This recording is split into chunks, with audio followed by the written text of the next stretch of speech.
Aš galėjau padėti. Bet aš netikiu, kad... Nenorėjau prie žmonių rėkauti, vis tik tai kaip aukštųjų baigus dar sovietmečiu. Apie revoliuciją, gerai. Apie revoliucijos kūrimą teorijų šitą atsimeni, kaip prielaidas, kokia sudaromas revoliucijai sudaryti. Čia bus Emigracija,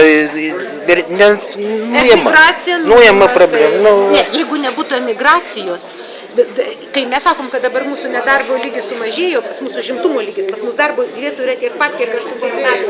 Ta prasme, kiek jau per krizę, jų nedaugėja. Jeigu nebūtų emigracijos, čia būtų tikrai laužai. Tai va šitą apie revoliucijos teorijų, atsiminus šitą daugelis dalykų savo vietą atsistoja. Atsistoja, bet žinokite, aš jau sakau, bet tai čia pasibaigia laisvės praradimu. Nes išvažinėja, tai žinokit, aš galiu pasakyti, standartinis išvažiuojantis yra 29 metų vyras, baigęs 2,5 aukštosios mokyklos kurso. Čia yra vidurkis. Reiškia, čia yra absoliutus pergyvena Lietuva šitą visuotinį vidurinį išsilavinimą, pergyvens ir aukštąjį visuotinį išsilavinimą. Ne, bet suprantate, tie žmonės yra tautos turtas ir tai yra vyrai dažniausiai. Reiškia, dažniau vyrai.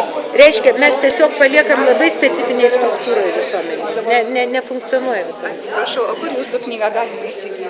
Nežinau, jinai tik šiandien turėtų išspausti, išvažiuoti pakučiuose. Aš jos nemačiau.